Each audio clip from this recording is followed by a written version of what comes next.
Hi, this is Ben with Flat River Knives, and welcome to my very first audio commentary video. So today I'm going to be doing a little bit more of an experimental knife, meaning that I'm going to be experimenting with some techniques that I've never done before.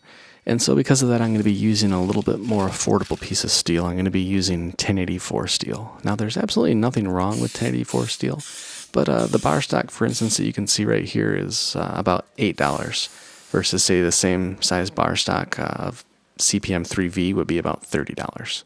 So that way, if I mess up the knife and end up having to scrap it, I'm going to be a lot less angry. Okay, I'm using the angle grinder here to cut the rough profile of the knife shape out. The angle grinder is basically my preferred method to do this. I've tried the metal cutting bandsaws before, and I learned they're just not for me, mainly because the angle grinder cuts a lot faster, and it's also more affordable to use. The blades for the metal cutting bandsaw were kind of pricey. They're about $30 a piece, and they didn't last as long as I'd hoped they would.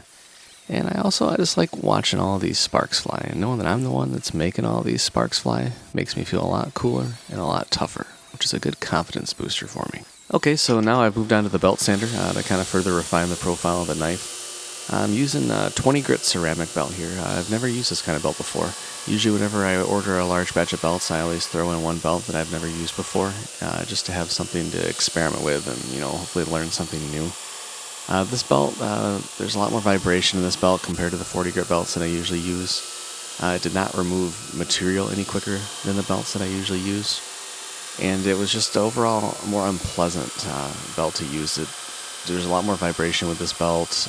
There's a ton of media flying off and hit me in the arms and hit me in the face. And so in this case I learned that, the 20 grit ceramic belts are not for me. There's no benefit to them, for me at least. Alright, I'm using some files to cut the choil of the knife out here.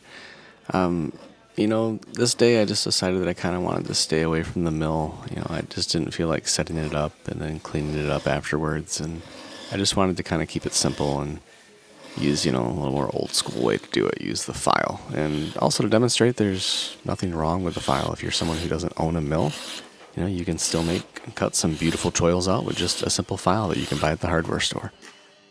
Okay, now I'm using an automatic center punch to mark where I'll be drilling for the handle pin holes and the lanyard hole. And then right here I spray the knife down with acetone, let it soak in for a little bit, and then use a razor blade scraper to remove the paper that I had glued on. Another way to do this is to let the knife soak in WD-40 for about an hour, and then that will also make the paper fairly easy to scrape off. Right here I'm using my benchtop drill press to drill the handle pin holes and the lanyard holes. Again, just demonstrating that, a mill is not something that's necessary. Expensive equipment is not necessary. I got this benchtop drill press on sale at Lowe's 10 years ago, and it works great. If you also do not have a benchtop drill press, you can use a hand drill. A hand drill will also work great. It might be a little more difficult to drill the hole straight, but if you're careful, you can also do this with a hand drill as well. Now I'm just setting up my height gauge so that I can scribe the grind lines in the knife before I start grinding the bevels. I set up my grind lines for this knife to be about 30 thousandths of an inch apart. Basically, an edge thickness of 30 thousandths of an inch leaves the edge thick enough to withstand a good amount of abuse, but still thin enough to cut fairly well. So if I'm, say, field dressing a deer, I want an edge that's fine enough to cut through the deer's skin and the connective tissue of its organs, but I also don't want it to chip or deform if I hit some bone. This is sort of a good happy medium for a hunting/camping knife. Okay, now I'm moving on to grinding the bevels of the knife. One new thing you're going to see here that you haven't seen in previous videos is I'm no longer using a grinding jig. I'm grinding my bevels freehand. Now, I'm glad that I started with the jig, and it definitely got me to the point that I'm at now where I'm able to grind freehand. But I'm also glad that I ditched the jig, because the jig was a bit of a cage. It wasn't as versatile as doing this by hand, and the setup was kind of a pain in the neck. I like avoiding all the setup time that it took with the jig. If I want to change my grind angle, all I do is rotate the knife a little bit in my hand versus having to stop, adjust the jig, and then start over again. And it saves a lot of time. It's a lot easier, and everything just goes a lot smoother grinding the bevels by hand. It's opened up a lot more doors, and I'm really glad that I took the time to learn it. Okay, another new technique that I'm experimenting with is I'm not using the mill to drill the 5/8 inch holes in the tang to reduce weight.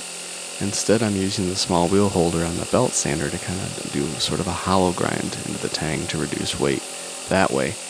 This didn't quite I think, lighten the tang up as much as I wanted it to, as much as it does when I drill the large holes, but it was really close, and I saved a lot of time doing it this way too.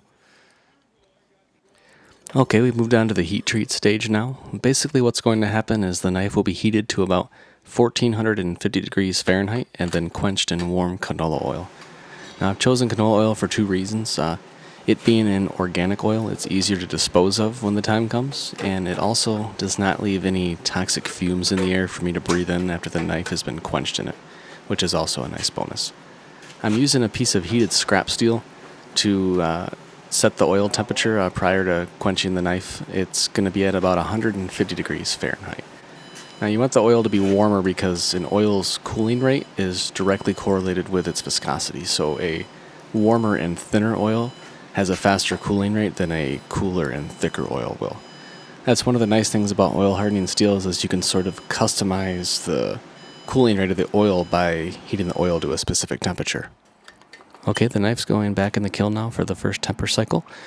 I will be setting the kiln at 540 degrees for 2 hours, and then I'll take the knife out, let it cool down to room temperature, and then I'll put it back in the kiln again for another 2 hours at 540 degrees. And when it's all finished, the hardness of the knife should be about 57 to 59 on the Rockwell C scale. Alright, and then once I'm finished tempering the knife, it's going to get thrown in the sandblasting cabinet here, and I'm just using an 80 grit aluminum oxide media to basically just clean all of the scale off from the heat treating process. And as you can see here, this is what the knife looks like after the sandblasting process. Okay, my knife is going on my hardness tester now to make sure that the heat treat process went okay on my ancient 1980s hardness tester that I bought used. I still feel like 1980 is only 20 years ago. Like time's going by too fast. I feel like I'm getting too old. It's driving me nuts. So anyways, all jokes aside, enough of me make myself feel old. After we had things set up, you can see that the hardness turned out to be 57.5 on the Rockwell C scale, which is right what I was aiming for, so it's perfect. Alright, we're moving on to about the second half of the process of making this knife. Now we're going to be making the handle scales and making the grip. Again, like I said earlier, this is an experimental knife. I'm practicing new techniques, and one of the new techniques I'm using here is I'm using more than one material to make the handle scales. I'm using a green micarta and I'm using a brown canvas micarta with a white G10 spacer in between. Now I've never done this before. I've always just done one solid scale with maybe some G10 liners. I think I've done that once or twice, but I've never done anything like this where I've got kind of multicolored scales made out of different types of material. And so I just used some scrap pieces. I had the green micarta and the brown micarta. Both were just scrap pieces from other projects that I had been saving. So if I screw it up, I'm not wasting brand new pieces that way. Okay, after I get all the glue applied, and then I just clamp everything together and give it at least 24 hours for the epoxy to cure. Once the epoxy cures, then I'm off to the belt grinder here. What I'm doing right here is I'm trying to flatten out one side of the scale and get it nice and flat. I don't like to rely solely on the belt grinder for this, but it's a good way to get started. And so I real light with the pressure, I'm real careful, and I kind of get things started with the belt grinder.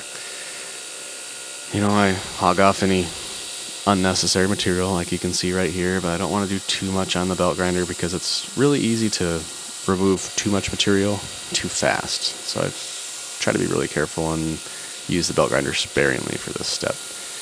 And then I move on to the granite surface plate here to really get one side of the scales nice and flat. As I'm doing this, I'm counting the strokes that I do with each scale so that I don't remove more material from one than I do the other.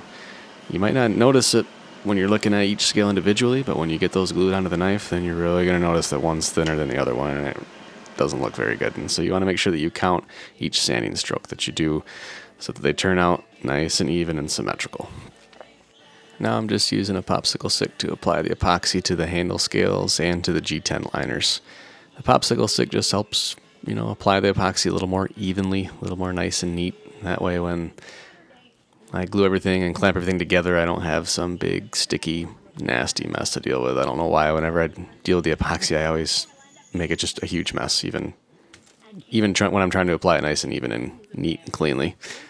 I'm using wax paper here to separate both the scales before I clamp them together, because after you clamp them together, a lot of epoxy is going to seep and ooze out, and that way I don't have, one giant handle scale after I let the epoxy cure. I've got two separate handle scales yet. The wax paper doesn't get stuck to the epoxy, it peels off nice, and then you've got two nice, clean, separate handle scales. After everything is glued together and the epoxy is cured, this is what they look like. I didn't make too big of a mess there. And then I go over to the belt sander again to just clear off the excess epoxy. That's it. I'm, again, being careful, not setting the speed too high on the belt sander. I'm not applying too much pressure. I'm just doing just enough just to get rid of that excess epoxy. And then here's kind of the finished product once I'm all done. Not too bad for my first try. I think I got a lot to learn, but I think I'm off to a good start. Right here now, I'm just temporarily gluing the handle scales together. I like to temporarily glue them together when I drill the handle pin holes and when I kind of cut out the rough shape of the handle scales. Then I put the scales in the vise and give the glue about 5 minutes to cure. And then after that, I trace the shape of the tang onto the handle scales, and I apologize for the little editing error there. Obviously, the knife has not been sandblasted yet. That blue-purple color that can be seen there is indicative of a tempering temperature of about 550 degrees. That's actually how ancient blacksmiths and still blacksmiths today verify the proper tempering temperature by the color of the oxide scale that forms during tempering. And now I'm using the benchtop drill press again to drill the handle pin holes into the scales. And then I'm using a special bit here to countersink the holes because I'm going to be using Corby bolts. And then I use the granite surface plate again to ensure that the scales are nice and flat so that there's no gaps between the scales and the tang when everything gets glued up. And I was again counting my sanding strokes to ensure that an even amount of material was removed from each scale. And then after applying more epoxy, I use Corby bolts to secure the scales to the tang of the knife, and then wipe away any of the excess with a rag and some acetone. The glue actually serves two purposes. I mean, obviously it helps secure the scales to the tang of the knife, but it also acts as a moisture barrier. It stops moisture from seeping in between the handle scales and the tang of the knife over time. And now it's just a matter of kind of starting to shape the handle scales. I try to use the belt sander as little as possible because I always end up removing too much material whenever I use the belt grinder. So I kind of use the belt grinder to get things started. And then after that, I usually like to move on to hand sanding.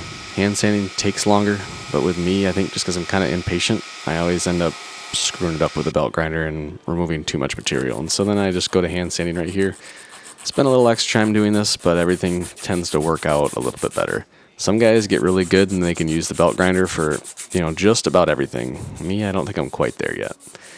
Once I'm all finished shaping the handle, then the entire knife goes back in the sandblasting cabinet and everything gets sandblasted again to put a nice even finish over the knife. And now I'm just applying a cold blue paste to help prevent against corrosion. The bluing paste basically forces an oxide scale to form onto the steel, which acts as a barrier against moisture. It's a minimal barrier, but it's better than nothing.